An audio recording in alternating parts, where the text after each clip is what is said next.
Why was the Admiral watching her like that?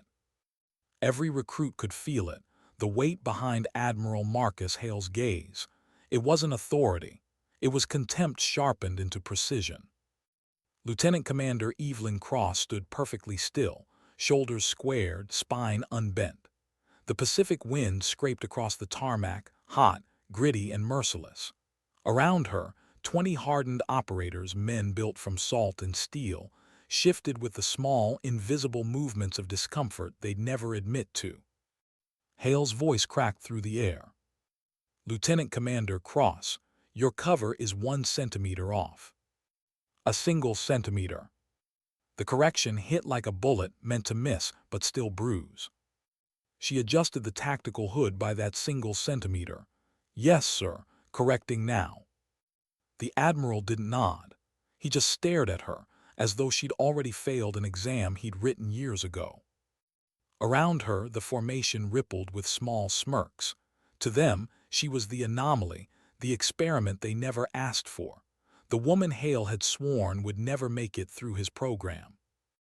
It wasn't written anywhere, of course, but it lived in the glances, the small laughs, the way silence bent whenever she walked into a room. Command has accelerated today's evolution, Hale continued, his voice a measured strike. Full maritime extraction 15 miles offshore, effective immediately. Gasps died in throats. That exercise was supposed to be final week material, the test designed to break even the best.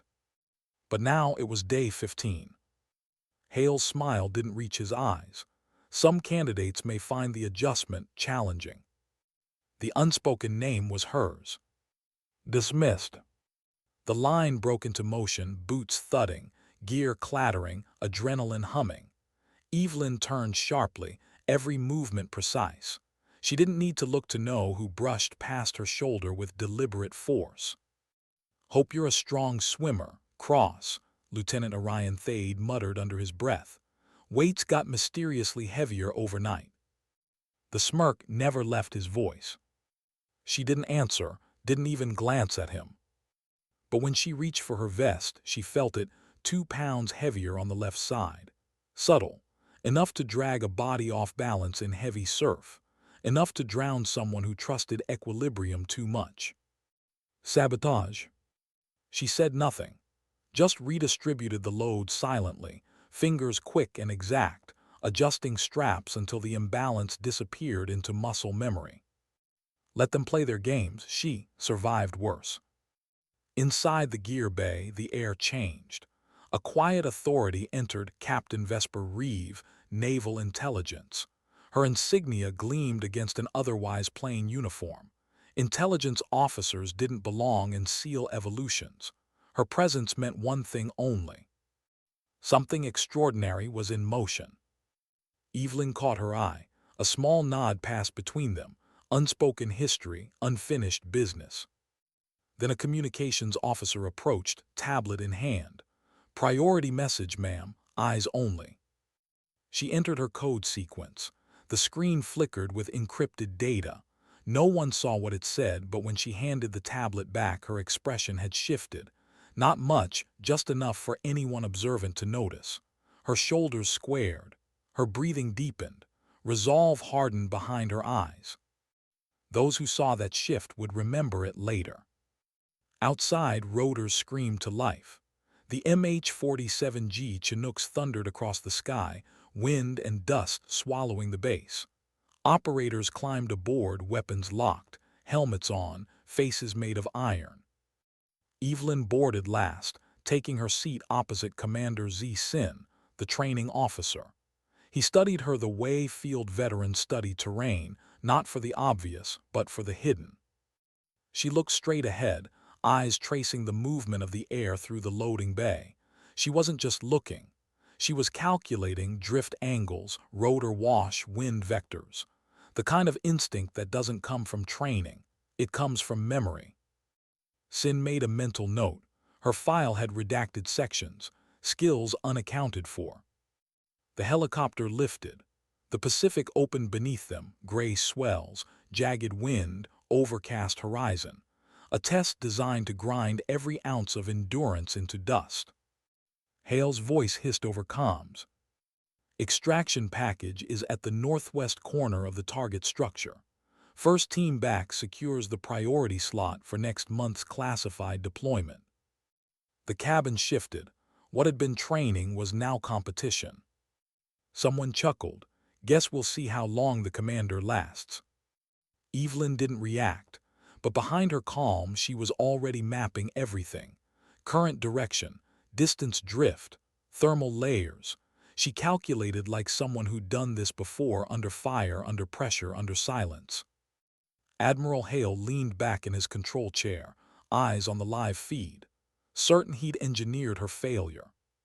He didn't know what he'd really done. Because somewhere deep inside the quiet of Evelyn's mind, the name that wasn't supposed to exist stirred awake. Black Viper. Hours later, desert sun replaced ocean wind. Iron Veil Range burned under the heat, mirage waves rising from the sand. Targets shimmered at the far end, steel plates almost invisible in the haze. 3,525 meters. Most snipers never even tried that outside of myth. The operators crowded behind spotting scopes, restless, laughing. They were waiting for a spectacle, waiting for Evelyn to fail publicly under Hale's approving glare. "Let's see if our experiment can reach the target," Hale said, his voice gravel on steel. 3,525 meters, further than most of you will ever hit outside a video game. Laughter rippled down the line. Evelyn said nothing. She just stepped forward. The Barrett MRED lay across her arms as if it had been waiting for her. Sunlight glinted off the loopled Mark V scope, a custom reticle, edges so sharp they looked capable of cutting the horizon itself. She moved like inevitability, not like performance. "She'll miss the dirt berm," someone muttered, "let alone the plate." Evelyn dropped prone. The laughter dimmed. Dust shifted beneath her elbows. Her spotter leaned close, more babysitter than partner. "Wind's heavy, mirage at 9, 2 mils left drift," he said. "You sure about this?" She whispered her own call. "Elevation 94, wind hold 1.8 left." It was almost inaudible. "Then send it." The Barrett roared. The recoil cracked the air like thunder across eternity. For 3 seconds there was nothing, just wind, heat, silence. Then came the sound, a high metallic chime floating back from the horizon. "Dead center." Every man on the line froze. Her spotter blinked. No way. Evelyn reloaded, smooth, efficient, mechanical. Second shot impact, inches from the first. Third tighter still. By the fourth, laughter had turned to reverence. The only sound was the slow rhythm of her breath. Breathe, squeeze, thunder, ring. Commander Z-Sin exhaled slowly. He'd seen great shooters before, but this was surgical. Admiral Hale spoke, voice taut with denial.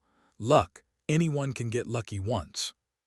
But his hands told the truth, white-knuckled, shaking. Because he'd heard a shot like that before, years ago, in a place the Navy didn't talk about. A place called Black Dagger. Evelyn rose. No smile, no gloating, just the stillness of someone who had never needed witnesses. She set the Barrett down gently, as if it were proof and closure all at once. Captain Vesper Reeve watched from the sidelines, expression unreadable. When Evelyn's eyes met hers, something passed between them. Confirmation. History repeating. Secrets resurfacing. "Mark my words," Hale snapped, clawing back control. "Creative shooting won't save you in real combat." Evelyn didn't flinch. Understood, Admiral. Her voice carried no defiance, no apology, only fact. But her eyes told another story. A story of missions erased, maps burned, ghosts left behind. And somewhere in the silence between them, the question began forming, the one no one dared ask aloud. Who exactly was Lieutenant Commander Evelyn Cross? The desert didn't answer. It only echoed with the sound of impossible shots, ringing like a verdict across the range. That night the base slept uneasy. Hale sat alone in his office, lights low, shadows stretching across old medals and framed memories. He watched her performance replay on loop, frame by frame. The grouping pattern was perfect, unbroken, humanly impossible. He leaned forward, jaw tight. "Who are you?" he whispered to the empty room. The system didn't answer. Because the truth wasn't in the file. It was buried in a compartment far beyond his clearance. And for the first time in a long career, Admiral Marcus Hale realized he might have been looking at something the Navy itself had tried to forget. Evelyn stood on the empty range, the night wind colder than it should have been. Her hands rested on the barrel of the same rifle, her reflection faint in the glass of the scope. It wasn't pride she felt, it wasn't satisfaction. It was memory. 7 years earlier, she'd fired that same rifle under a different name, under the sound of mortar fire, under the screams of men she'd never meant to lead but had carried out of hell anyway. Black Dagger. She closed her eyes. The sound of that name was enough to tighten her chest. Some promises don't fade, they just wait.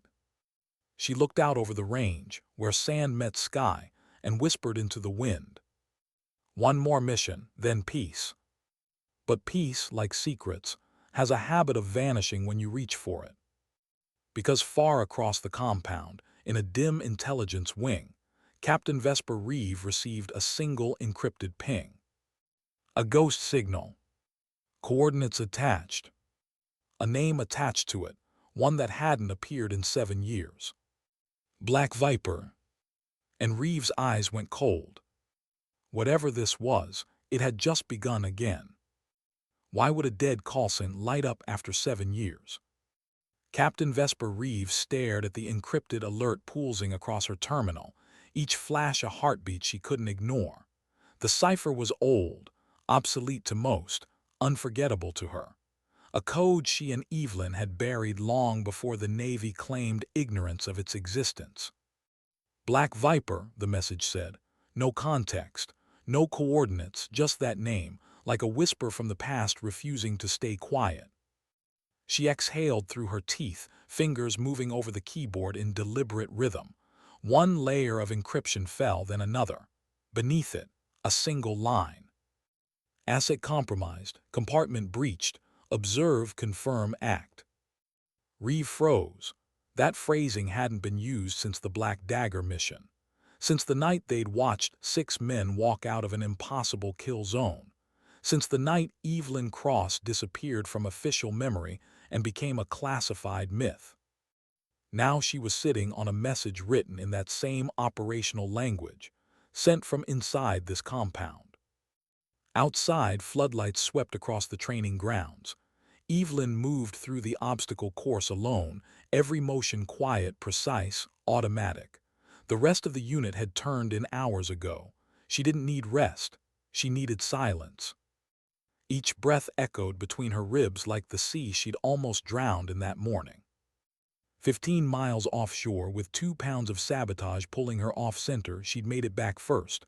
Not fastest, not loudest, just first. And that Hale couldn't stand. She'd seen his expression when she came out of the surf, vest dragging, water streaming down her arms. The faint tightening around his jaw, the disbelief, the insult of her survival. He'd designed that test to fail her. Instead, it had revealed something he couldn't name.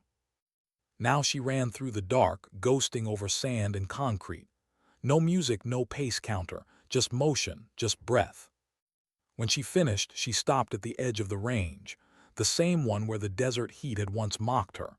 Tonight it was cool, silent, endless. The wind carried the faint smell of oil and brass, the kind of scent that wakes old memories.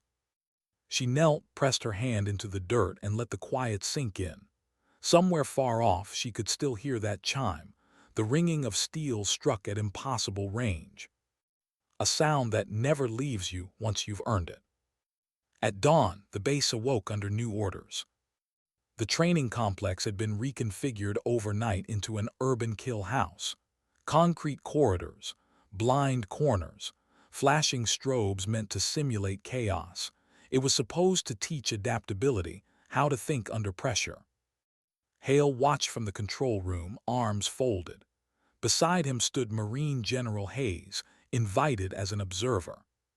"She's talented," Hayes said, studying the monitors. "File crossed my desk months ago. I told command she'd rise fast." "Temporary success," Hale muttered, "doesn't make combat." He said it casually, but his tone was clipped, defensive. Hayes noticed. Before he could reply, alarms screamed through the facility. Smoke erupted on the screens, Sector C, supposed to be inert. Technicians shouted, "Incendiary trigger, suppression offline." "Reset from control," Hale ordered. "Negative, sir. Suppression tied to lockdown. Reset only possible from inside." Hale's jaw locked. Inside. On screen, 3 operators, Lieutenant Thade's team, were trapped in the corridor. Visibility 0. Comm interference. Hale barked into his headset. "Move them out through secondary." Static nothing. Another feed flickered to life, Evelyn's beacon, but she wasn't heading out. She was moving in. "She's off course," Hale snapped. "Evacuate means retreat, not suicide." General Hayes frowned. "She's moving on the node." "What?" "Source over symptom," Hayes murmured, almost impressed. "She's cutting for the control junction." A shaky camera caught her in motion. Body low, deliberate, cutting through smoke like she could see what no one else could. Evelyn reached the sealed door where the trapped men were fatting fast. The lock was coded with a system none of them were supposed to know. But her hands didn't hesitate. The sequence she entered wasn't Navy standard. It was developer code. The door cycled open. The trapped operators stumbled out, coughing, alive. "How did she?" Hayes started, then stopped. Because the feed showed something worse. Evelyn wasn't done. She turned away from safety and headed straight toward the central node, smoke swallowing her form. "Override that door," Hale shouted. "No response, sir." Static hissed. Sparks burst across monitors. Then systems cascaded from fault to functional, one after another. Sprinklers engaged, pressure dropped, power rerouted. The fire died in under 2 minutes. When the dust settled, Evelyn emerged, mask blackened, uniform streaked with smoke. She wasn't breathing heavy. She just walked out like she'd done what needed doing. Thade sat on a gurney, oxygen mask in hand, staring at her like she was a ghost. "Those overrides, they're proprietary," he rasped. "Even I don't have that clearance." She met his eyes. "Some training doesn't appear in documentation." "That wasn't training," he whispered. "Nobody learns that except who?" Her answer was quiet, "Except those who have to." Minutes later, a voice like a hammer over the PA. "Lieutenant Commander Cross, my office now." Admiral Hale's tone carried iron, but underneath it fear. His office was a museum of ego. Trident plaques, shadow boxes, photographs blurred by time. A shrine to control. She entered without hesitation, saluted, waited. "Explain yourself," he demanded. "I followed mission protocol, sir." "Don't insult me. Those overrides, where did you get them?" She stood silent. "That sequence is ghost code, Cross, developer only." "Then perhaps," she said softly, "my past included relevant training." His eyes narrowed. "I've read your accessible record, nothing matches." "Not all records are accessible, Admiral." The silence stretched until it cracked. "Who are you working for?" he asked finally. "CIA, DIA, some other alphabet, I'm not cleared to know." "I'm a naval officer, sir, here to complete this program, nothing more." "You think you can play mystery with me? I am Naval Special Warfare." Her voice didn't rise, it just steadied. "Then you know how silence works." The words landed like a gavel. He pointed to the door. "You're confined to quarters, effective immediately." That contradicts program integrity. In this command, he hissed, savoring the illusion of power, I define integrity. She didn't answer, just looked at him, really looked. The kind of look that makes a man realize how small he's become. Then she saluted, permission to be dismissed, Admiral. He hesitated, then nodded once. When the door closed behind her, the air felt heavier. Hale exhaled, shoulders trembling. He poured a drink he didn't need and stared at his reflection in the glass. Black Viper, he whispered. The name still made his stomach turn. Because years ago, in a briefing buried under classification codes, he'd heard that name for the first time. And the mission it belonged to, the one called Black Dagger, had ended with a sealed report, 6 rescued men, and a 7th body never recovered. That missing name had haunted him ever since.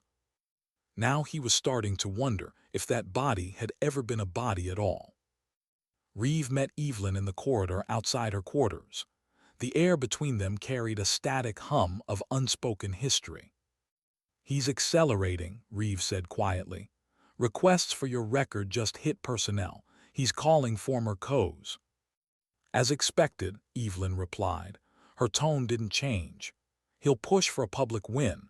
Undeniable high-visibility ceremony in 3 days. That's his stage. The package, Reeve asked. Secure in your quarters. Any word from our ghost? Still silent, Evelyn said, then paused. If they surface, it'll be there. Reeve studied her. 7 years is a long time to wait for one answer. Evelyn gave the faintest nod. Then let's make it worth it. The next morning, the compound thrummed with hidden tension. Rumors rippled through every corridor. Operators pretended not to care, but everyone felt the shift. Lieutenant Kelwin, youngest of the recruits, approached Evelyn during equipment checks. Ma'am, that drainage ravine you used yesterday doesn't exist on satellite maps. Evelyn glanced at him, eyes unreadable. Good eye, Lieutenant. He waited, expecting an explanation that never came. My father used to say, she added softly, what isn't said often matters more than what is. Kelwin nodded like he understood, though he didn't. Not yet. Night fell again, wrapping the base in blue and shadow. Evelyn sat by her bunk, the faint hum of the ventilation system whispering like memory. Her hands rested on a small metal case. Inside, an emblem. A viper's head etched in gunmetal, the red hourglass at its hinge dull under the light.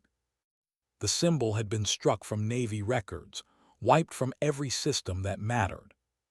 Except the ones that still remembered. She closed the case, eyes steady.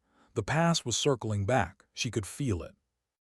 Out there somewhere, someone was pulling strings, resurrecting ghosts for a reason. And when ghosts return, someone always pays the price. Far across the compound, in a locked intelligence wing, Admiral Hale sat before his monitor, heart pounding. He'd found something, or thought he had. A recovered archive fragment, time-stamped, 7 years old. Black Dagger mission file. The screen flickered, the file decrypted, then froze, access denied. A line of text replaced it. Clearance insufficient. Compartment TSSCISAP ghost. He slammed his fist against the desk. The cursor blinked once. Then another message appeared beneath it, one that hadn't come from Navy servers. You're being observed, stop digging. Hale's breath caught. Then the screen went dark. In her quarters, Evelyn's comm light blinked once, encrypted blue. She didn't move at first, just watched it pulse. Then finally she answered. Static, then a voice distorted, genderless. Viper, we have movement. Her jaw tightened, source. Internal, he's reaching. He found the wrong door. Evelyn's eyes darkened. Then it's time we open the right one. She ended the transmission and stood, every motion deliberate. Outside, the Pacific wind rose again, rattling the thin window pane. The world beyond the glass was dark, endless, shifting. Tomorrow would bring the ceremony. the moment Admiral Hale thought he'd finally reclaimed control. But he didn't know the truth, that the stage he built was already wired for revelation, and that the woman he'd spent his career trying to break had come here for one reason only: to finish what Black Viper started. Why was the auditorium guarded like a war zone? 3 days before the ceremony, base security doubled. Unmarked vehicles came and went at irregular hours. Doors that had never been locked were suddenly sealed. The corridors hummed with classified urgency. Lieutenant Commander Evelyn Cross felt it in the air, the way soldiers feel rain before clouds form. The shift, the tension, the sound of something enormous turning in the dark. Outside, the Pacific wind tore at the flagpole. Inside, Admiral Marcus Hale stood before a mirror, rehearsing lines he'd already spoken to himself 100 times. He was preparing for victory, a victory that had nothing to do with achievement and everything to do with control. By this time tomorrow, he would stand before the highest-ranking officers of the Navy, press, dignitaries, allied observers. His speech was written to perfection. It would mark the success of modern integration. He would call it progress, while quietly burying the woman who had proven him wrong. Evelyn would be there, of course, visible, applauded, decorated, and dismissed. Hale intended the ceremony to be her curtain call. What he didn't know was that someone else had written a different ending. Captain Vesper Reeve's office was dark, blinds drawn. A single light illuminated the desk, the surface covered in files marked Restricted, Alpha 9/EYES only. Across from her sat Evelyn, posture composed, hands folded. Reeve slid a thin dossier across the desk. Hale's pushing clearance again. He's accessed dormant protocols, called in favors from 2 former CNOs. Let him, Evelyn said quietly. You're not worried. Worried men make mistakes. Hale's desperate. He's close to finding a truth he's not built to understand. Reeve studied her, and when he does, Evelyn's gaze didn't waver. That's when it ends. Reeve exhaled slowly. The ghost's transmission came again last night. Same source pattern but shifted frequency. Whoever it is, they're close. Inside close. Evelyn's silence was her only acknowledgement. The captain leaned forward. I need to ask you something I never did back then. Why did you take that call sign? Evelyn looked down at her hands. The faint scars across her knuckles caught the light. I didn't choose it, she said. It was given. I didn't earn it through kill counts or operations. It came from the men I carried out because they said the darkness itself had teeth that night. Reeve's throat tightened. She'd read the classified report. You saved 6 lives. You disappeared for 7 years. Command erased the whole unit. No one's supposed to survive ghosts like that. Evelyn's voice softened. We all survived something. Not all of us made it back. The quiet between them thickened, the kind that only exists between people who have both seen the same abyss. Reeve broke it first. Tomorrow, you'll stand in front of the same brass who erased you. Evelyn gave the smallest smile, one without joy. Then it's only fair they remember me. The next morning, the base looked cleaner than it ever had. Flags straightened. Corridors waxed to mirror shine. Ceremony rehearsals echoed faintly, men practicing salutes, officers adjusting posture, the smell of starch and nerves in the air. But beneath that polish, the tension was palpable. The operators who once laughed now watched Evelyn in silence. Thade stood apart, arms folded, haunted by memory. He'd been one of the men she'd pulled from the kill house smoke.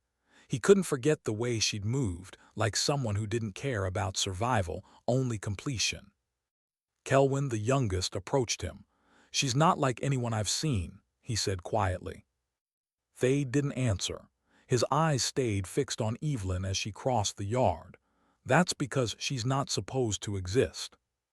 In her quarters, Evelyn laid out her uniform piece by piece. Every thread pressed, every line sharp. The trident pin lay beside the nameplate, silver and black against the white of the ceremonial jacket. Next to it, the small metal case sat open. Inside gleamed the Viper emblem, that forbidden mark of black steel and red glass. She looked at it for a long time, remembering the night it was first pressed into her hand. The sandstorm, the broken comms, the screams in the dark. The man she'd carried 3 miles through barbed wire and fire. He'd been barely conscious, blood loss severe, whispering words she'd never forget. "You'll never get credit for this," he'd said. "They'll bury your name." "Maybe," she'd replied, "but you'll get home." Now, 7 years later, she still carried that night in her bones. She pinned the Viper insignia beneath her jacket lining, hidden, but close enough to feel. Admiral Hale arrived early at the ceremony hall. He moved with the confidence of a man who'd spent decades choreographing control. Every salute, every nod of deference reinforced the illusion he needed to survive. He stopped at the podium, running a hand over the wood grain. "For over 60 years," he whispered, rehearsing the words, "naval special warfare has represented the pinnacle of—" He paused, testing how the line sounded aloud. Strength, expertise, character. The irony wasn't lost on him, but he dismissed it with a sip of water. When the technicians finished adjusting the lights, he dismissed them. Alone, he reached into his pocket and pulled out a worn photograph, men in desert fatigues, smiling, arms around each other. One face was circled. The missing 7th. Hale looked at it for a long time, jaw tightening. "You shouldn't have lived," he muttered. But part of him wondered, if she hadn't lived, why did he still feel watched? That night, Reeve stood on the observation deck, staring out over the black water. The horizon was endless, alive with wind. Footsteps approached. "Evelyn." Reeve didn't turn. "It's strange," she said, "how calm everything feels before something breaks." Evelyn joined her at the railing. "Stillness isn't peace, it's pressure waiting." Reeve smirked faintly. "You sound like your old self." "My old self was quieter," Evelyn said. They stood there in silence, waves crashing below. Finally, Reeve asked, "When you face him tomorrow, what happens if he still tries to bury you?" Evelyn didn't hesitate. "Then he'll learn what happens when you try to bury a ghost." Reeve turned, eyes meeting hers. "You sure you're ready?" "I've been ready since the night they called me Viper." By dawn, the base was alive with movement. Command vehicles lined the runway. Dress uniforms shimmered under the early light. The scent of brass polish and adrenaline filled the air. Evelyn walked toward the hall with quiet purpose, every step measured. Operators turned as she passed, some with respect, others with guilt. Even Thade straightened as she went by. His lips parted as if to say something, but no words came. She stopped briefly beside him. "Something on your mind, Lieutenant?" He swallowed. "You should know he's not going to play fair." Evelyn's tone was even. "He never has." Then she walked on. Inside, the auditorium gleamed like a cathedral built for control. Flags framed the stage, the great trident insignia glinting behind the podium. Rows of high-ranking brass filled the seats. Marines, naval officers, foreign observers in crisp attire. Cameras were banned, whispers were not. Hale stood backstage, posture perfect, mask flawless. He checked his notes one last time, adjusted his tie, and stepped into the light. Applause rolled like distant thunder. He began his speech with the cadence of a man who knew the effect of every pause. For over 60 years, naval special warfare has represented the pinnacle of American capability. The men, and now women, who earn the right to serve do so through extraordinary strength, expertise, and character. The crowd nodded. He continued, voice smooth, rehearsed. "Change is inevitable, but standards must remain eternal." Beneath the praise, the message was clear. Integration without equality. Permission disguised as progress. He called the names one by one. Each candidate stepped forward, saluted, drank from the ceremonial chalice. Call signs were assigned in alphabetical order, a deliberate trick to leave Evelyn for last. When her turn came, the air in the hall shifted. "Lieutenant Commander Evelyn Cross," Hale announced. The sound of her name landed like a drumbeat. She rose, walked down the aisle, her boots steady against the polished floor. Every eye followed. At the podium, Hale extended the chalice. The metal gleamed beneath the lights. "Before assigning your call sign," he said smoothly, "I'd like you to share your most significant operational achievement." The room stirred, a trap. No one else had been asked. Evelyn met his eyes, calm. "Admiral, my operational history includes deployments that remain classified." "Convenient," he replied, voice loud enough for the audience. "Call signs reflect achievement earned under fire, not paperwork. So tell us, Commander, what name have you been assigned?" He expected silence. He expected hesitation. Instead, he got detonation. She took the chalice, looked him dead in the eye, and said clearly, "Black Viper." The word cut through the air like a blade. Hale's glass slipped from his hand, shattering into a starburst across the stage. Salt water bled into the floorboards like spilled truth. Gasps broke the silence. "That's not possible," he rasped. "Black Viper is a classified designation." Evelyn's tone was even. 7 years ago, 6 operators were held at a denied site on the Manurian frontier. Official rescue deemed too risky. An unsanctioned asset executed the extraction.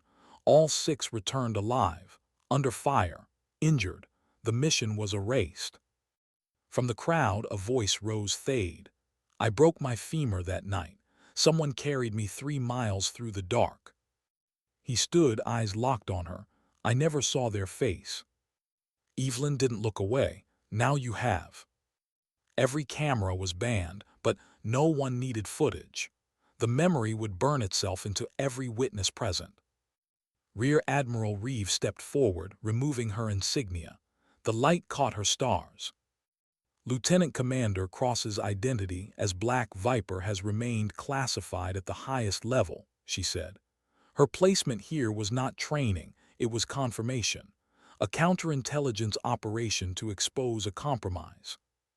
Hale froze. His world collapsed in the silence that followed. Operators rose from their seats one by one, saluting the woman the Navy had tried to erase. Reeve's voice cut cleanly through the air. "Black Viper, the legend you mocked, was never a myth. She was the one who carried your men home." Evelyn stood still. No pride, no anger, just completion. Because the truth was finally breathing again. And Admiral Hale, the man who tried to bury it, had just handed her the stage to resurrect it. How long can one room hold its breath? Because for a moment, no one breathed. No one moved. Even the air itself seemed to wait for Admiral Hale's denial. "Black Viper," he repeated, barely audible, like saying the name might make it less real. His knuckles whitened against the podium. "That's not, no one authorized." He stopped. The words refused to obey him. Evelyn stood in perfect silence, the calm center of a storm she had not started but had come to end. The hall around her was trembling, not from noise, but from the realization spreading through every soul present. The woman they'd mocked, doubted, minimized, she wasn't a symbol of progress. She was a relic of something the Navy itself had buried. Reeve stepped forward. The room parted for her. Each click of her boots echoed like judgment. She removed a small black folder from her case, set it on the podium beside Hale's shaking hands, and opened it. "Admiral," she said softly, "you asked for operational proof. Here it is." Inside lay documents stamped with codes few in the room had clearance to see. Dates, coordinates, recovery logs, one photograph. 6 men. Blood-soaked, alive. Hale's lips trembled as he scanned the pages. "This is an unsanctioned extraction," Reeve said. "Manurian frontier 7 years ago. The site wasn't supposed to exist. The rescue wasn't supposed to happen, but it did. Gasps rippled through the rows of uniforms. Your own communication log confirms the transmission delay that night, Reeve continued, voice cool, surgical. 23 minutes unaccounted for. Your authentication key used to access the external gate of the compromised sector. The same time window the enemy breach occurred. Coincidence? Hale hissed. No, she said simply. Intent. He stared at her, pupils shrinking. You're accusing a flag officer of treason. I'm stating a fact, Reeve replied, her tone calm as winter steel. You wanted a public stage, Admiral. You have one. Now answer your own theater. The hall went still again. The weight of command pressed against every chest. Hale looked out over the sea of faces, subordinates, peers, ghosts of careers built on obedience. You don't know what you're talking about, he said, voice quivering with forced confidence. I gave 30 years to this institution, 30 years of sacrifice and loyalty. I bled for this flag. So did they, Evelyn said quietly. Her voice carried, not loud but unshakable. And unlike you, she continued, they didn't sell out men they called brothers. That broke something in him. Enough! Hale slammed his hand against the podium, the sound cracking like a shot. You think one mission defines an entire legacy. You think one woman can come back after years in the dark and rewrite history. His words landed heavy but hollow. Reeve didn't move, neither did Evelyn. The hall stayed frozen, the air between truth and denial a knife's edge. Then from the back, Lieutenant Thade rose again. Permission to speak freely, Admiral. Denied, Hale snapped. Thade ignored him. You told us that mission failed. You said the asset never made it out. His voice shook, not from fear but fury. You said there were no survivors beyond the 6 of us. Hale's mouth opened, closed, no words. Thade's eyes burned. You lied to protect yourself. The operators around him stirred, men who had once laughed, now standing as one.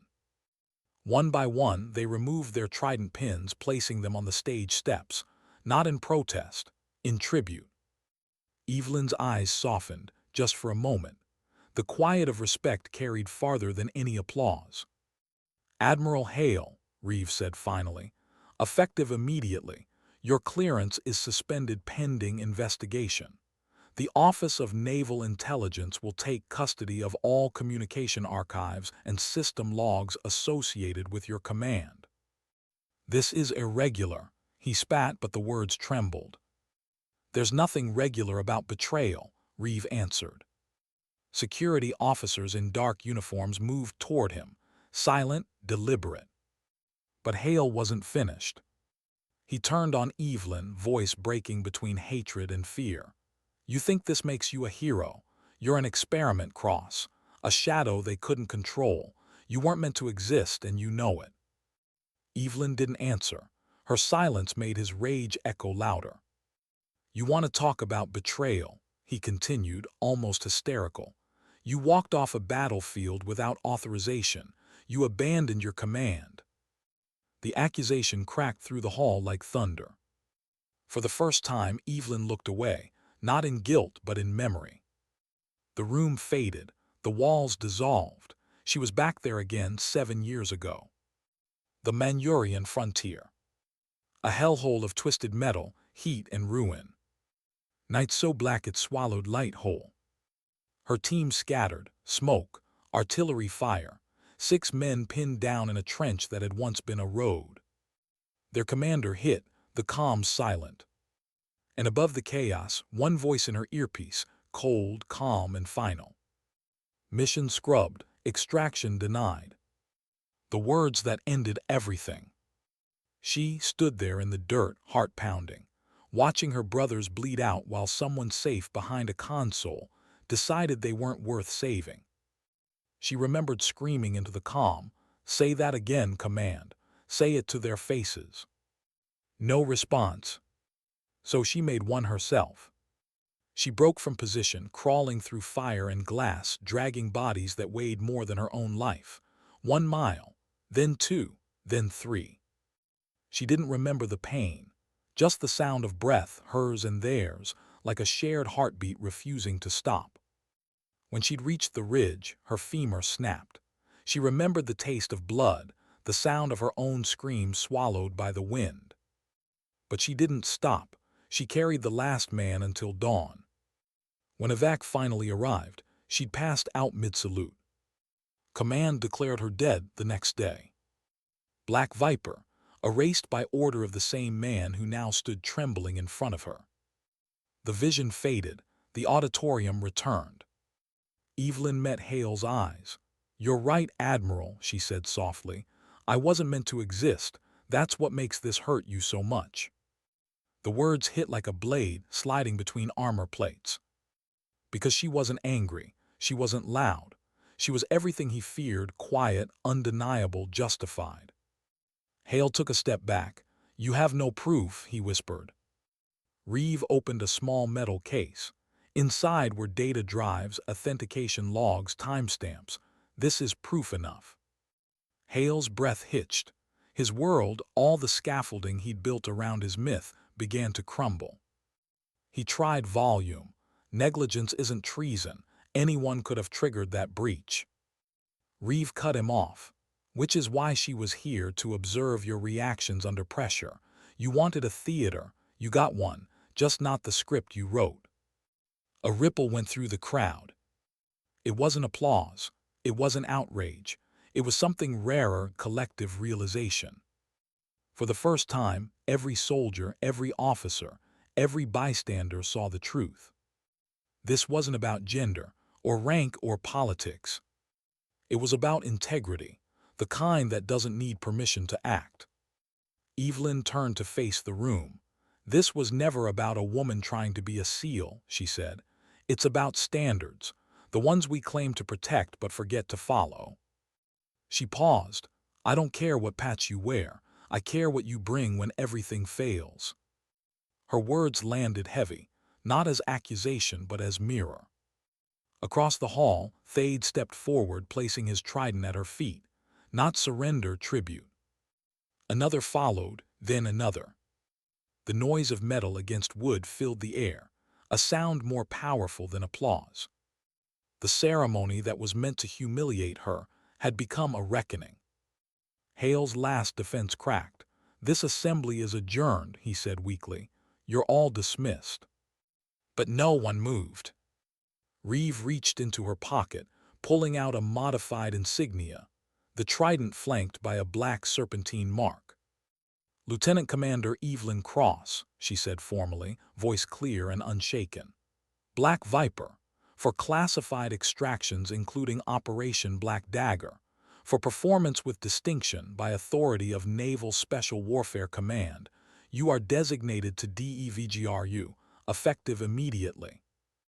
The hall erupted, not in chaos but reverence. It was thunder but clean, sharp, final. Evelyn accepted the insignia for only a heartbeat, then lowered her hand. Completion, not triumph. Reeve's phone vibrated once.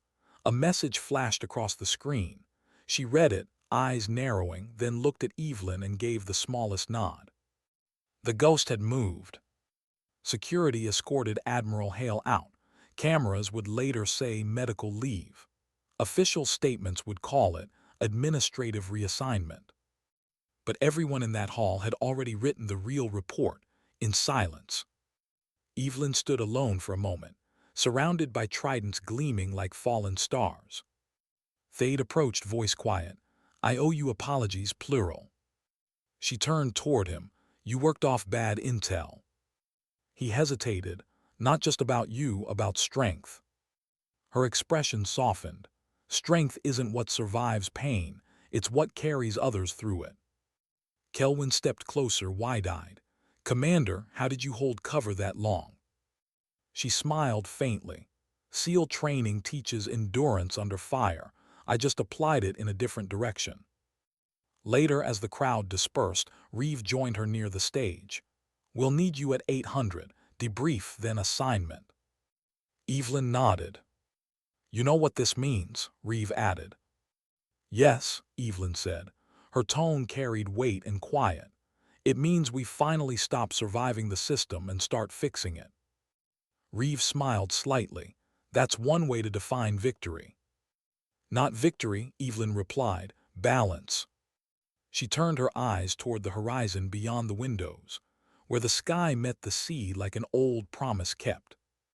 Because somewhere out there, the ghost who'd sent that message still waited.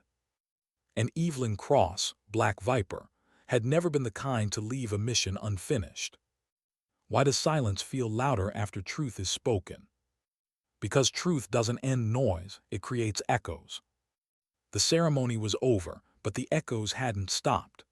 They followed Evelyn Cross through every corridor of the compound, ghosting through steel and shadow, whispered by lips that didn't dare form questions out loud. Black Viper. The name traveled like contraband, a myth turned real, a warning in human form. She could feel the shift in how the air moved when she walked past.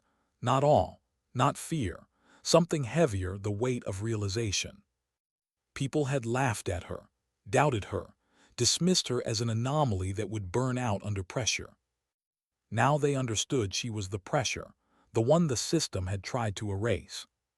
But Evelyn didn't bask in vindication. She didn't smile. She didn't gloat. She just walked. And with every step, she felt the old ache in her leg, the one that had never quite healed from the Manurian frontier. A quiet reminder that some victories never stop hurting. Captain Vesper Reeve found her in the observation wing overlooking the coastline. The Pacific stretched into infinity, waves breaking against rock like steady applause that never reached shore. Thought I'd find you here, Reeve said, stepping beside her. Evelyn didn't turn. You should have been with the Admiral. I was, Reeve said. He's gone. Gone where? Detained temporarily, officially medical leave. Unofficially. Reeve sighed. Let's just say he won't be writing speeches for a while. Evelyn nodded slowly. He won't stop. Men like him never stop until they rewrite their own guilt into someone else's story. Maybe, Reeve said softly, but his pen's out of ink. The two women stood there in shared quiet, the kind of silence born from exhaustion too deep to name. After a long pause, Reeve spoke again. You know it's not over, right? I know. That signal, the one that used your call sign, it's still active. I traced its bounce. It's coming from inside our own network. East Annex Terminal offline system. Evelyn turned her head slowly. Internal. Internal, Reeve confirmed. Encrypted under an old architecture, GhostNet protocol. Someone revived it. Evelyn's voice was calm, but her eyes changed. That's impossible. Was, Reeve corrected, until last night. Hours later, the East Annex glowed faintly under dim red lights. It was the oldest wing of the facility, mostly decommissioned, left to dust and whispers. Evelyn moved like a shadow through its corridors, the soft rhythm of her boots blending into the hum of dormant machines. The walls were lined with old mission plaques, names half erased by time. She stopped at door 3B. It shouldn't have been lit, but the keypad flickered faintly, a pulse like a heartbeat. Authorization override, she murmured, placing her hand against the panel. The screen blinked, then unlocked. Inside, the smell of cold circuitry. A workstation still warm. A chair half turned, as if someone had just stood up and walked away seconds before she entered. On the monitor, a single line of text pulsed in white against black. You were never alone in that facility. Her chest tightened. Then, before she could react, the text self-erased, gone like it had never existed. Evelyn stared at the blank screen. Who are you? She whispered. Behind her, Reeve's voice broke the silence. They knew you'd come. Evelyn turned. This was bait. Probably, Reeve said, but it worked. Reeve stepped closer, examining the still-glowing terminal. This architecture's pre-ghost grid, same encryption we used during Black Dagger. Then it's someone from inside, Evelyn said. Or someone who had access before the program was buried. Evelyn leaned forward. There's a difference. Reeve's eyes met hers. Not anymore. They began working silently, Reeve decrypting, Evelyn scanning the surrounding terminals for residual data. It didn't take long.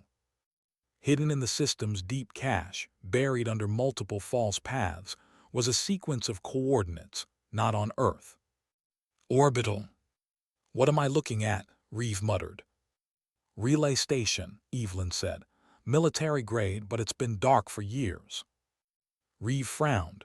Why would a dead satellite ping your call sign? Evelyn's voice went quiet. Because it's not dead. The next morning they met in the debrief chamber. The room smelled of coffee and nerves. Thade, Kelwin, and Commander Z Sin were already waiting. Their faces carried the same expression, the realization that something far larger than a scandal was unfolding. Reeve opened the briefing. The signal that activated during the ceremony was traced to an orbital relay linked to a decommissioned black site. Codename, Echo Vault. It's off-grid, unregistered, but technically still under Navy jurisdiction. Thade frowned. So we're chasing ghosts. Maybe not ghosts, Reeve replied. Maybe survivors. Evelyn looked up from the data slate.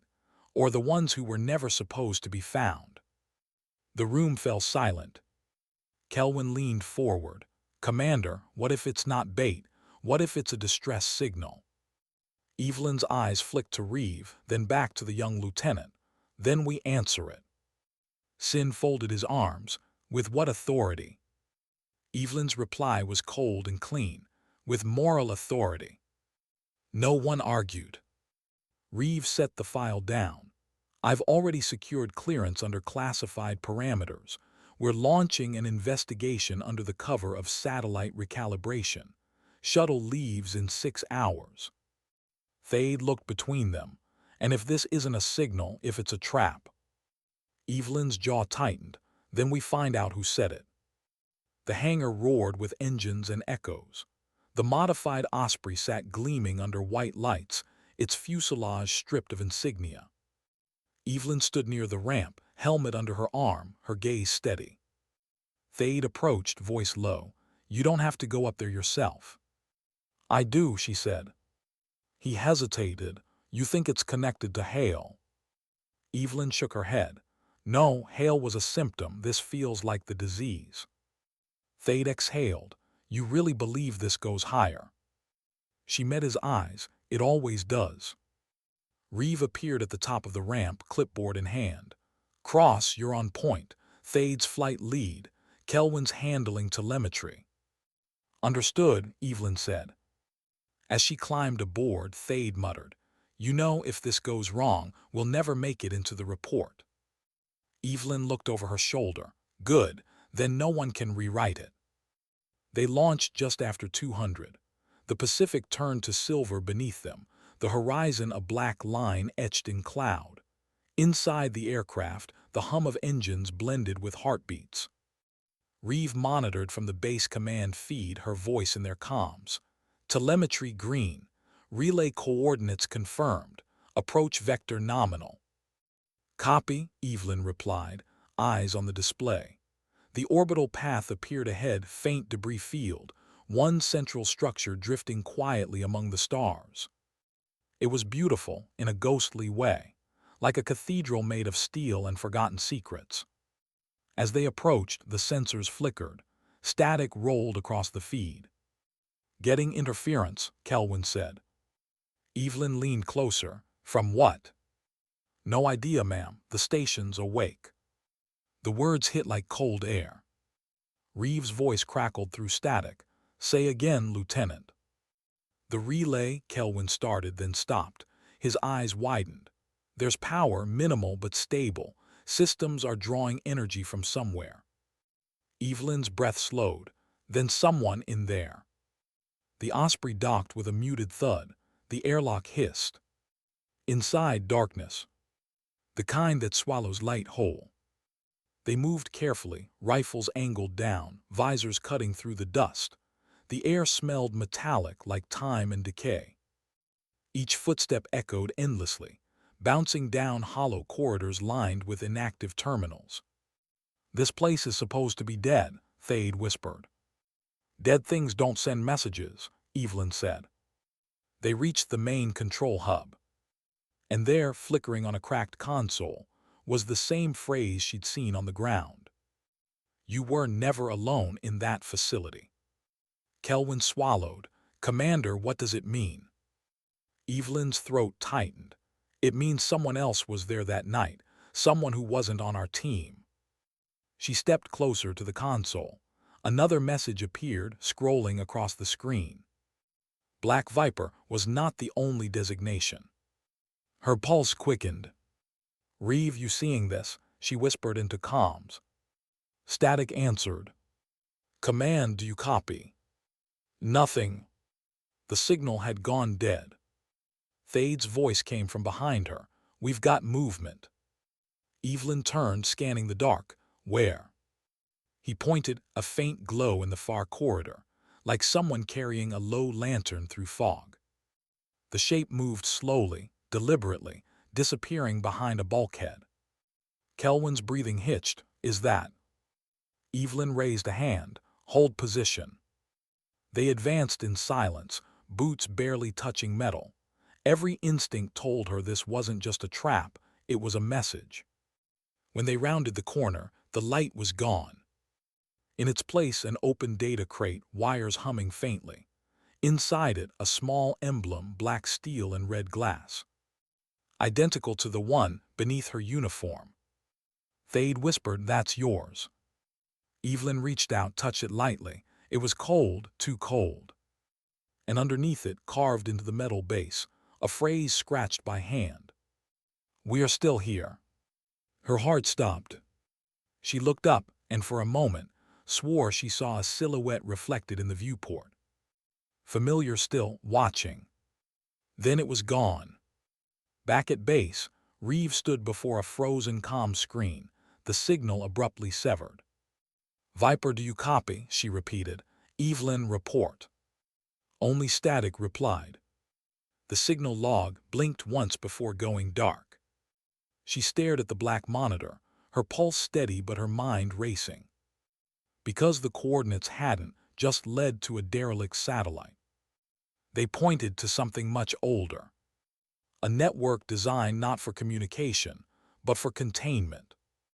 And now someone had opened it. The Pacific sunrise began breaking over the horizon. On base, the first light touched the trident wall outside the ceremony hall, glinting against the metal pins left behind. Somewhere up there, above that same horizon, a single faint transmission pulsed one last time before vanishing completely. Black Viper active. What if the ghosts weren't ghosts at all? What if they'd been waiting? The Osprey floated silent in orbit, anchored to the dead relay station that wasn't dead at all. Inside, the air was colder than vacuum, like the place itself was breathing through frost. Evelyn's visor flickered. "Reboot your optics," she ordered softly. "Thade, right flank. Kelvin, stay tight." The younger lieutenant's hands trembled slightly as he swept his light down a corridor lined with sealed doors. Each had a faded inscription, Echo 1, Echo 2, all the way to Echo 6. "What is this place?" Thade whispered. "An archive," Evelyn said, "but not for data." She stepped forward, gloved fingers brushing dust from one of the door panels. Embedded beneath the grime was an emblem, a serpent coiled around a trident. Her breath caught. "This isn't Navy." Kelvin looked up. "Then whose is it?" Evelyn's voice was distant. "Mine." They reached the central core, a circular chamber lined with glass stasis pods, 6 in total. Frost rimmed their edges, light poolsing faintly inside each one. "Dear God," Thade muttered, "they're occupied." Kelvin leaned closer, visor magnifying the shapes within. "Are those?" "Humans," Evelyn said quietly, but not ordinary operators. Each pod bore a code tag, Viper 2 through Viper 7. Her chest tightened. Reeve's voice crackled faintly over comms, distorted, breaking through static. "Viper, do you copy? Reading partial telemetry. What are you seeing?" Evelyn hesitated. "People cryostasis, alive." Static swelled. "Then, that's impossible. The Black Viper program was one asset, one." "Apparently not." Thade stepped beside her, eyes wide. "You're telling me there were others?" Evelyn didn't answer right away. She was staring at the first pod, at the faint reflection of her own face in the frost. "When I woke up after Manurian," she said slowly, "I was told I was the only survivor. They said the others didn't make it." Kelwyn frowned. "Others from your unit?"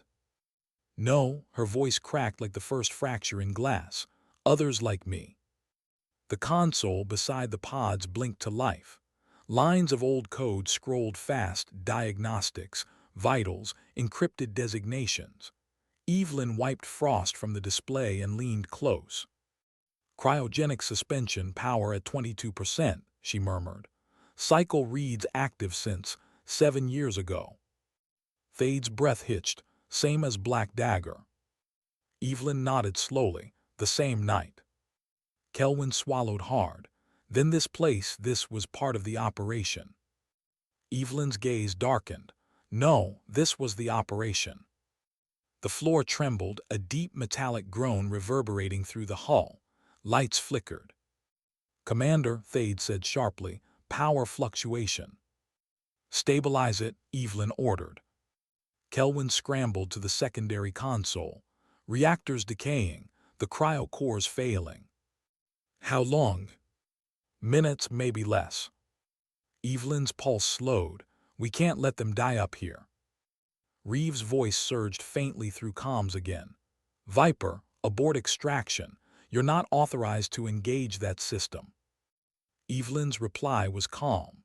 Neither were they authorized to erase it. Static swallowed the channel. She moved to the manual release valve on the nearest pod. The panel hissed under her gloved hands. Thade grabbed her arm. "You don't even know what they are. What if they're dangerous?" "They're people," Evelyn said. "How can you be sure?" "Because I was one of them." Her voice broke on the last word. The room fell silent, except for the hum of failing systems. She twisted the valve. Steam vented. The pod hissed open, spilling light and fog across the deck. Inside, a man lay motionless, pale skin, shaved head, scars webbing his neck where neural ports had once been. Then movement. His eyes fluttered open, unfocused but alive. Kelwyn whispered, "He's breathing." Evelyn leaned close, removing her helmet. "Easy," she said softly. "You're safe." His lips moved, dry, broken. "Viper." Her eyes filled before she could stop it. "Yeah," she whispered. "You're not alone." One by one, the others began to stir. Cryogas flooded the chamber, shimmering in the low light like smoke. Thade backed away slowly, shaking his head. "You're telling me these are operators? From what? A shadow program?" Evelyn nodded. Black Viper wasn't a code name for a person. It was a project covert personnel trained beyond the limits of sanctioned warfare. Each of us compartmentalized, memory partitioned, skill locked. Kelwyn frowned. "That's not training, that's engineering." Evelyn's jaw tightened. "Exactly." Thade exhaled hard. "So when they said you died?" "They decommissioned me." She looked down at the man now breathing shallowly beside her. "We weren't meant to live. We were prototypes." The structure shook again, harder. Sparks rained from the ceiling. Kelwyn checked his display. "Commander, reactors breaching. If we don't disengage in 90 seconds, this place goes critical." "Then we take whoever we can." Thade looked at her, torn. "We can't carry 6 cryo units." "Then we wake them." He stared at her like she'd lost her mind. "They'll die before they can move." Evelyn's voice dropped. "Then help me give them a chance." She moved fast, pulling circuit connectors from the main conduit, rerouting power manually. Steam hissed, heat building. Her leg buckled slightly under the old fracture, but she didn't stop. Thade joined her, Kelvin followed. They worked in silence until the first pod fully depressurized. The man inside gasped, coughing, eyes wild with confusion and pain. Evelyn held him upright. "You're okay, you're home." He tried to speak, but his voice was a ghost. "They said you were gone." "I was." He looked at her, tears cutting through frost on his skin. "Then they lied." Reeve's voice crashed through comms, loud and urgent. "Viper, abort mission. I repeat, abort. The station's core is collapsing." "Negative," Evelyn said. "We have survivors." "You can't save everyone." Evelyn's voice steadied. "Watch me." She turned to Thade. "Get the evac tether primed." "What about the others?" "Kelvin, release 2 and 3. We'll rotate through pressure cycle." Kelvin's hands moved fast, sweat beading under his helmet. Pressure holding. "Good, now pull them clear." Metal groaned, flames flashing in the distance. The relay's outer shell began to crumble under stress. The entire chamber tilted, gravity fluctuating. Evelyn stumbled, grabbed a support bar, held steady. "Come on," Thade shouted. Evelyn glanced back, 3 pods open, 3 still sealed. "Time up." "Not yet." She turned toward the last 2, dragging herself through the shaking floor. Every instinct screamed to retreat. Every nerve screamed louder. She reached the final pod, hit the manual override, and watched as the frost burned away to reveal a face she hadn't seen in years. A woman. Her reflection almost identical. Thade's voice cracked. "Commander, who is that?" Evelyn's pulse thundered. "My mirror." The final seconds blurred into chaos. Alarms screaming, bulkheads tearing apart, flames slicing through zero gravity. Thade pulled the evac lever, tether engaged. Evelyn clutched the half-conscious woman against her chest. "Hold on." The Osprey's retrieval line yanked them clear, as the relay exploded in a silent bloom of light. For a heartbeat, the void went white. Then darkness. When Evelyn opened her eyes, she was back aboard. Oxygen masks, pressure alarms, the metallic taste of survival. Reeve's voice came through the comm again, ragged with relief. "Viper, you're alive." "Mostly," Evelyn rasped. "What happened?" Echo Vault collapsed. "We recovered survivors, 3 confirmed." "3? You said 6 pods." Evelyn looked down at the woman lying beside her, pale, still breathing. The resemblance was uncanny. "3 didn't make it." Reeve hesitated. "And the others?" Evelyn's voice went quiet. "They're not supposed to exist." Back at base, medical teams rushed to the tarmac. Reeve was waiting when the Osprey landed. The hatch opened, steam pouring out, revealing the wreckage of humanity inside, men pale as ghosts, shaking, silent. And Evelyn, soot-streaked, limping, eyes unfocused. Reeve caught her arm as she stepped down. "You should be unconscious." "I've had worse dreams." "Who are they?" Evelyn hesitated. Pieces of a story they didn't want told. Reeve looked at the woman on the stretcher. "She looks like you." Evelyn nodded. "Because she is." Reeve blinked. "Clone." "No," Evelyn said softly. "Contingency." Hours later in the medical ward, the lights were dim. Evelyn sat by the bed of her double, motionless, heartbeat steady. Thade entered quietly. "Command wants a report." "Let them wait." He hesitated. What if they shut this down again, erase it all? Evelyn's eyes stayed on the sleeping woman. "Then we'll remind them that truth has a longer memory than protocol." Thade nodded slowly. "You think she knows who you are?" "She doesn't have to. She just has to wake up." He stood there for a moment, watching her, the quiet steel in her posture, the exhaustion that never reached her eyes. "You're not going to rest, are you?" he said finally. Evelyn smiled faintly. "Rest is for people who stop caring." She reached for the woman's hand, her own fingers closing around it like finishing a circle that had taken 7 years to draw. "Welcome back," she whispered. "Let's finish what they started." Outside, dawn burned through the haze. The compound was still, but under the surface the world had already shifted. In a locked office at Naval Command, a classified alert blinked onto a restricted console. Project Black Viper status, REACTIVATED. Personnel multiple, unknown count. Threat level internal. The cursor blinked, then one more message appeared, anonymous, unsigned. "You tried to erase us. We learned to write in the dark." Evelyn stood at the window overlooking the bay, wind pushing through her hair, sunlight cutting gold across her face. The war she'd thought was over hadn't ended. It had only gone underground. And somewhere beneath that silence she could feel it, the pulse of others like her, still waiting. Not enemies. Not allies. Just unfinished promises. How do you speak to your own reflection when it breathes back? How do you tell it the life it remembers never belonged to it? The med bay was dim, lit only by heart monitors and the soft hum of ventilators. Outside, dawn was giving way to storm light, gray, heavy, silent. Evelyn sat beside the bed. The woman, her mirror, stirred beneath pale sheets, eyelids trembling against light she hadn't seen in years. When her eyes finally opened, Evelyn froze.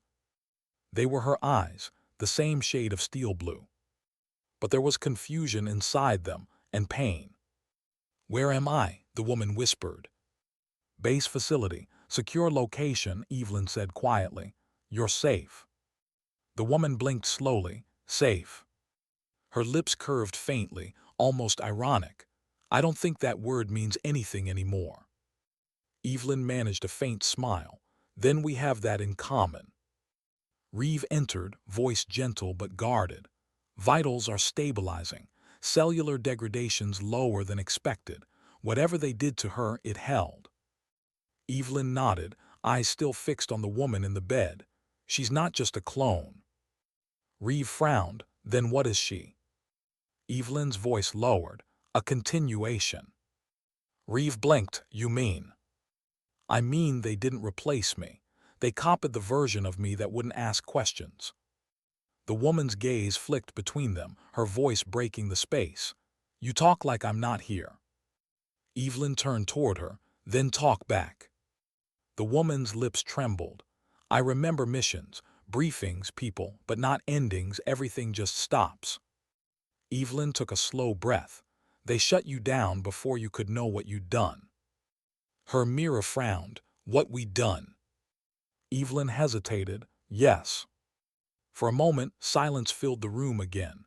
A silence that wasn't empty, but heavy with what neither of them wanted to say. Finally, the woman whispered, "Who am I to you?" Evelyn answered softly, "You're what I was supposed to become, the perfect version, no doubts, no scars." "And you?" "I'm what survived perfection." Hours later, Reeve called for a private debrief in Command Room B, small, windowless, humming with locked servers. Thade was there too, his expression tight. "We can't keep her off the grid," Reeve said. "Medical logs already flagged anomalies. Someone in higher command will notice." "Let them," Evelyn replied. "I'm done hiding ghosts." Thade leaned forward. "You think they'll let you walk out alive once they know what you found?" Evelyn gave a small shrug. "Then they shouldn't have built someone who doesn't follow orders." Reeve exhaled. "You're talking treason." "No," Evelyn said quietly. "I'm talking memory." Reeve's voice softened. "You've been fighting ghosts for years, Viper. Maybe this isn't yours to finish anymore."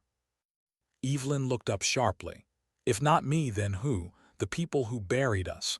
The men who mocked us because they couldn't control us." No one answered. Later that night, Evelyn returned to the med bay. Rain lashed against the reinforced glass.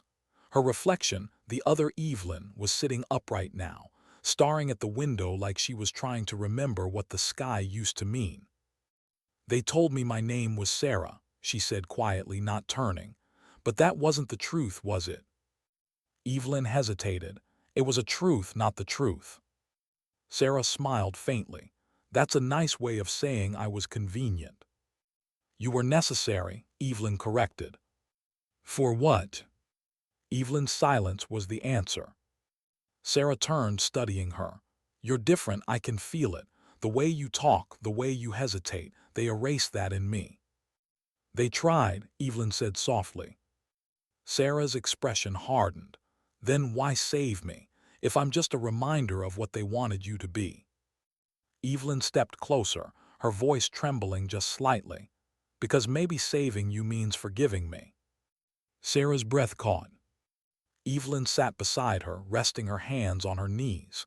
You think I don't hate what they made us do, what they made me do? Sarah's eyes softened. I don't remember everything, but I feel it, like echoes that never stop. They don't, Evelyn said. They never do. There was a long pause, the kind that lives between people who share the same face but not the same past. Sarah looked down at her hands. So what now? Evelyn looked at the rain outside. Now, we decide what story they don't get to erase this time. Expose them. Maybe. Sarah tilted her head.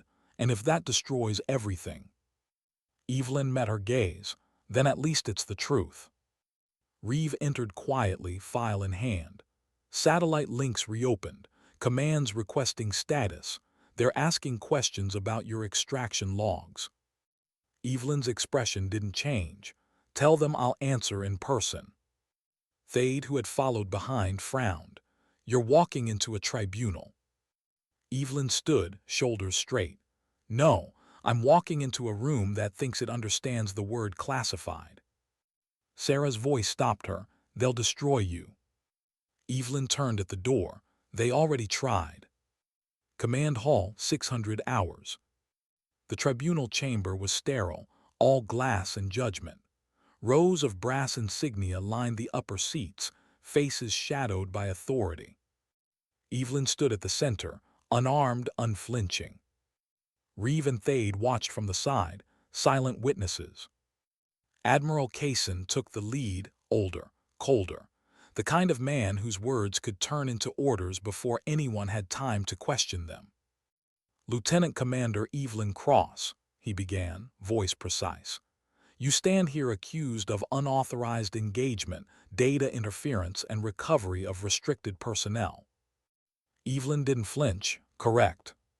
He frowned. You admit this. I confirm it.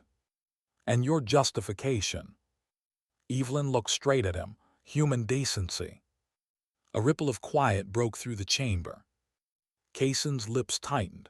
This isn't about morality, Commander. It's about chain of command. Evelyn's tone softened, almost pitying. That's the problem. You keep mistaking silence for obedience. The room went still. She took a step forward, voice steady but quiet enough to make them lean in. You buried us because you were afraid of what we'd remember. Because soldiers who wake up start asking why they were sent in the first place. Because truth doesn't follow rank. Kaysen's face hardened. That's enough. But Evelyn continued.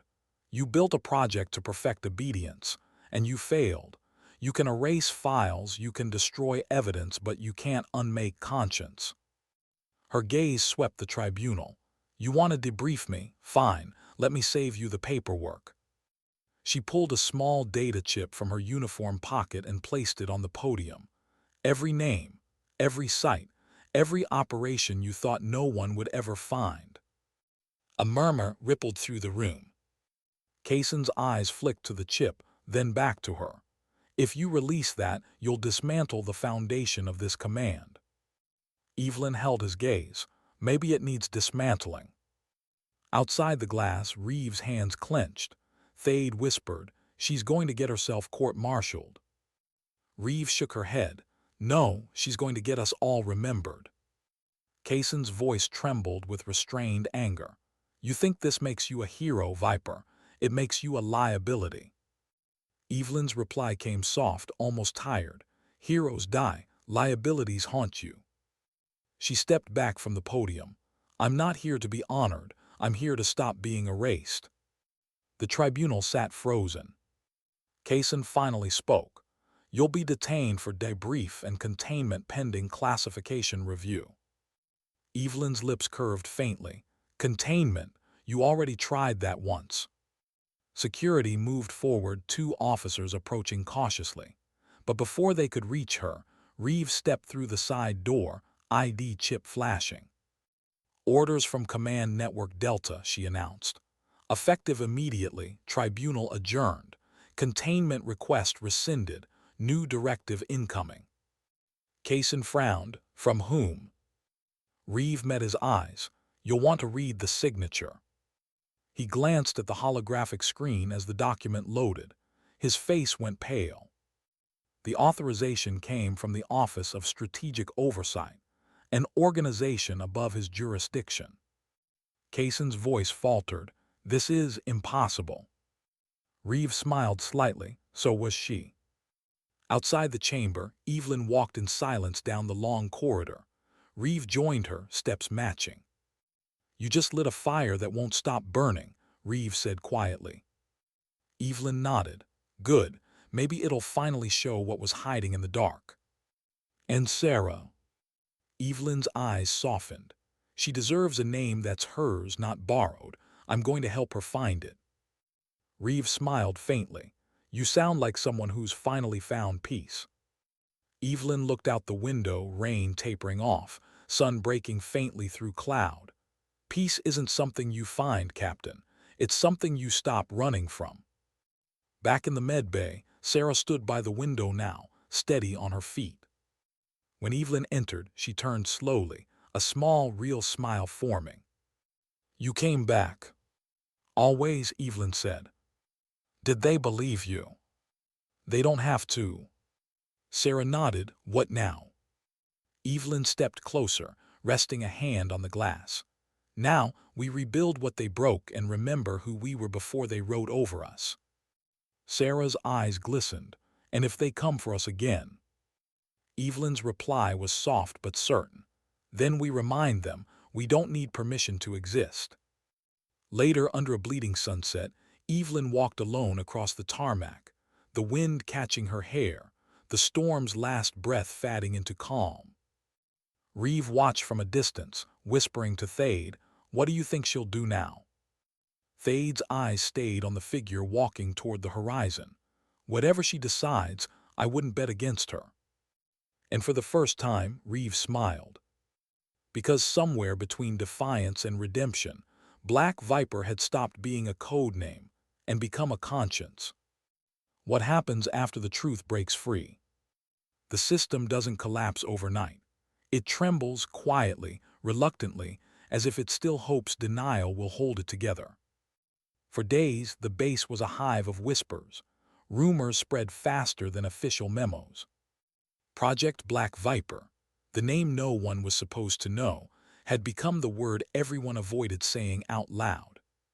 Files began disappearing from the servers again, but not fast enough.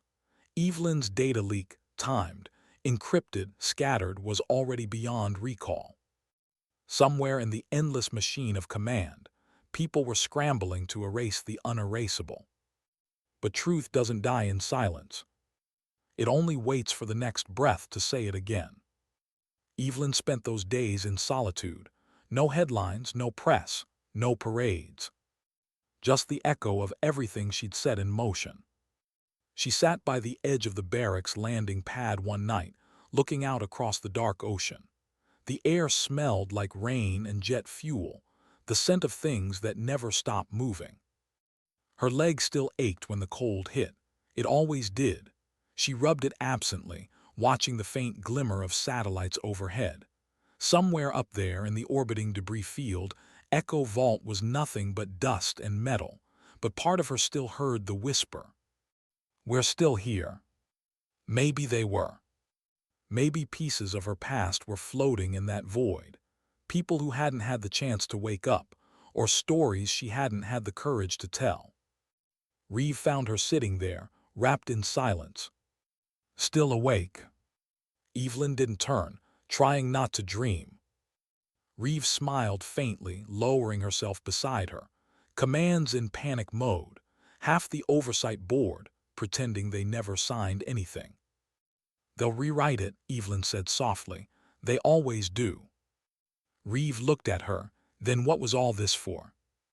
Evelyn's eyes stayed on the horizon. So the next time they try, there's someone left to say no. The next morning, the base was quieter.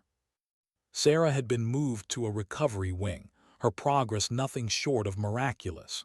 She'd begun to remember things, fragments, flashes, half-formed memories of places she couldn't have been. When Evelyn entered, Sarah was sitting upright, sketching in a small notebook.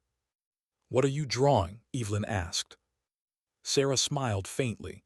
"Not drawing, remembering." Evelyn moved closer. The page showed a jagged skyline, a war zone she recognized instantly. "Coast Valley," she whispered. Sarah nodded. "I saw it when I closed my eyes last night. The sound of rotor blades, the smell of smoke." She looked up, her expression unreadable. "It wasn't your memory, it was mine." Evelyn froze. "That's not possible." Sarah tilted her head. "Isn't it? If they copied you, maybe they copied the pain too." Evelyn's throat tightened. "You shouldn't have to carry that." Sarah's reply came quiet but strong. "Maybe it's not about should. Maybe it's about finishing what we started and forgiving what we can't change." A knock broke the silence. Thade entered, holding a sealed envelope. "Command courier dropped this off," he said. "Marked for you both." Evelyn took it, sliding her thumb under the wax seal. Inside, a single printed letter, unsigned. "The board has officially disbanded Project Black Viper. All personnel are to be considered unclassified and untraceable. However, there are forces still watching. Stay silent or history will repeat itself." Sarah read over her shoulder. "They think silence is protection." Evelyn folded the letter calmly. "It never was." Later that evening, Reeve brought news from Washington. The oversight committee's divided. Half of them want an inquiry. The other half want to pretend this was a rumor. Evelyn looked up. "Which half will win?" Reeve sighed. "The one with the loudest lawyers."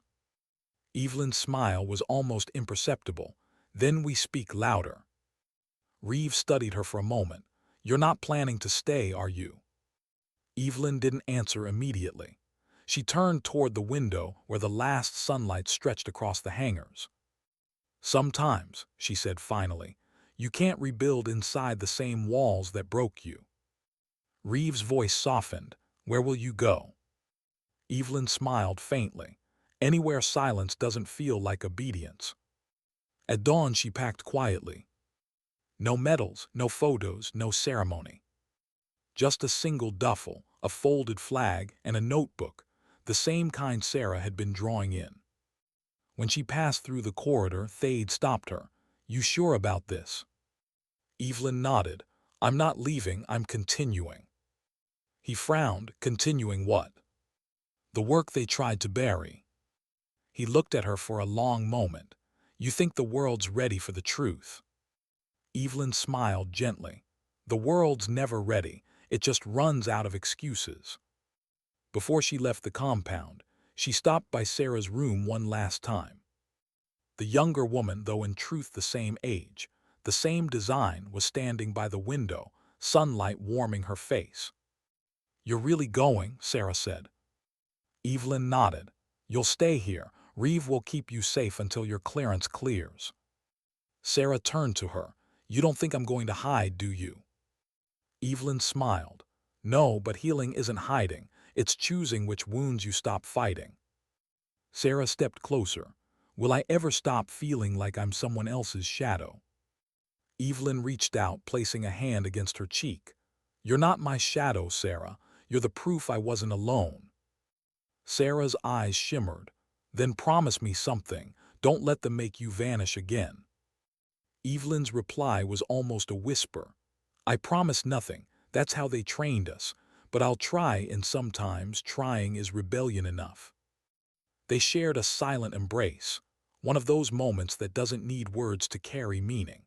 Then Evelyn turned and walked out, leaving behind the hum of monitors and the faint sound of breathing, the sound of a story continuing without her. Outside, a small transport waited on the runway. No insignia, no destination filed, just a nameless vessel for someone who had lived too long behind names that weren't hers. As she climbed aboard, the pilot, a quiet man with weathered eyes, looked back. Destination. Evelyn gazed out toward the rising horizon. East, she said finally. Anywhere east. The pilot nodded. Copy that. The engines roared to life. Dust scattered. And as the aircraft lifted into the first light of day, the base, her past, began to shrink behind her. Months later, a small village on the edge of nowhere. A coastline painted gold by dusk.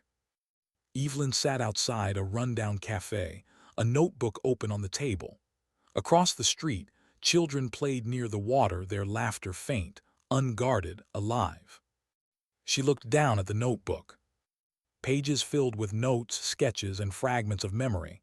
Not for intelligence reports, not for missions, for truth. She was writing something new, not an after-action review. A story. A confession. A warning. She titled it in careful handwriting. Black Viper, the parts they couldn't program. A shadow approached Reeve, older now, hair shorter, eyes wiser. She sat across from her, placing a sealed envelope on the table. You disappeared. Evelyn smiled softly. I went where orders couldn't follow. Reeve gestured to the envelope. You might want to see this. Inside was a letter handwritten, no insignia. It read, to whoever keeps fighting in the dark, thank you. They still watch, but so do we. Yes. Evelyn's lips curved faintly. Sarah. Reeve nodded. She's leading something now. A new oversight network built by those the old system erased. Evelyn looked out toward the sea. Then maybe the silence was worth it. They sat there for a long time, watching the horizon. Reeve finally spoke. Do you ever miss it? The uniform, the structure, the mission. Evelyn thought for a moment. Sometimes, but missions end, purpose doesn't. Reeve smiled. You really think it's over? Evelyn's eyes followed the fading sun. No, I think it's just quieter now, the kind of quiet that means change is starting. That night, as the tide rose, Evelyn walked alone along the shoreline. The sky stretched black and endless above her, scattered with the same stars that had once looked down on classified war zones and coded transmissions. She paused, closing her eyes, feeling the cool wind on her face. For the first time in years, she didn't feel watched. She didn't feel erased. And maybe that was enough. She whispered into the night, not to the world, but to the ghosts that still lingered behind her eyes. We did what we had to. We carried it as far as we could. The rest belongs to whoever listens. The wind answered in silence. And somewhere in that silence, she heard her own heartbeat, steady, human, imperfect, alive. Sometimes dignity doesn't speak, it simply acts. And when it does, the world finally learns to listen.